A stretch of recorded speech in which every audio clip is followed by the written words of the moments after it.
Okay, so I'm going to talk about the other thing that came out this week, and that is the trailer for the Justice League RWBY crossover movie.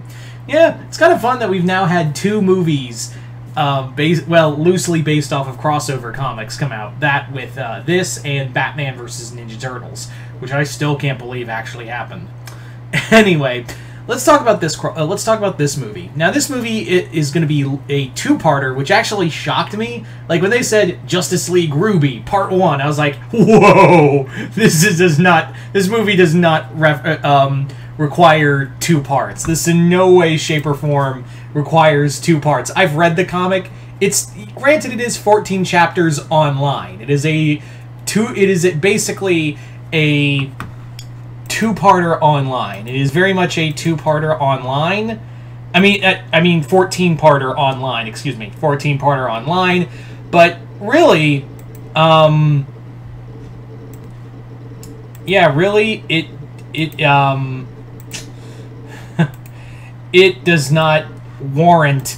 It does not warrant a two-parter. This is not a two-part film. I've read it, and it's like 6 issues in like regular story. While it is 14 online, it's 7 issues in physical form.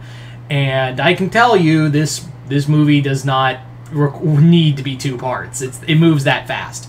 But it is very clear they are changing several things about this comic. They are very much changing several things from the story, and yeah. It doesn't even look like they're going to follow the original story for many reasons. Starting off, it looks like the Justice League has woken up in this universe, and now they're in a different forms. Like Superman reveals that, yeah, we've woken up and now we're younger and now we have superpowers. It's not like they've crossed universe. It's basically that they've crossed universes now and are now existing here. And we have an extra member. We have Vixen, which is really cool. Vixen's now a Faunus. It's kind of neat to see some more love for Vixen, and the designs for the characters I kind of like more, especially for Cyborg and Flash. The designs for them is they're much better. Like they're more tolerable to look at. I do enjoy that. Batman's and Cyborg's. And also, I'm wondering what Green Lantern this is, because it didn't look like Jessica. It didn't look like Jessica Lange. Someone said that maybe John Stewart. I was like, that is not John. It might be the character from Far Sector. Some people have speculated that. It's also interesting to note that other characters from RWBY are going to play a role in this, like John, Lee, and Nora. Which, again, this is from the RWBY writer, so it doesn't shock me that John's going to play an actual part in this, as opposed to the other one where it was focused solely on Team RWBY.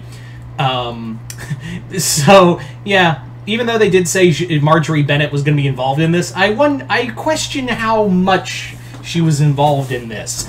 Did they just take her original script? Because, yeah, we all know that the writer, since, you know, Miles is one of the writers for RWBY, he always wants to give John more to do.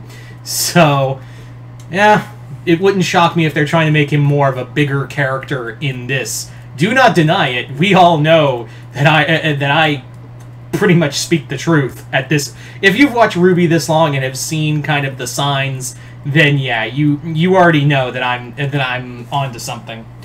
Now, the other thing is that it's very clear that that Starro is not going to be involved, because we don't see any sign of Starro in here. Like, they do mention that the Grimm are acting differently in this film, but yeah, when I looking at the Grimm, I was like, there's nothing here that makes them show that they're different. Maybe Salem is probably working with Darkseid or is controlling Starro. I don't know. But if in the original comics, Starro was the creature, like he was the one behind it all, of controlling everything and everyone. So I'm curious to know if they're gonna go with Starro, or are they doing something different with this? Are they bringing in a team up between Salem and Darkseid? What is the big plan here? I don't think there is a big plan. And yeah, it also shocked me that this movie's going to be PG. I was like, really? This is going to be PG, not PG-13? Okay. This whole movie feels weird, from being an unnecessary two-parter to also being a lower rating. Like, PG-13 I would have understood, because most of the animated films, and RWBY itself leads itself to being PG. But on a whole, like, yeah.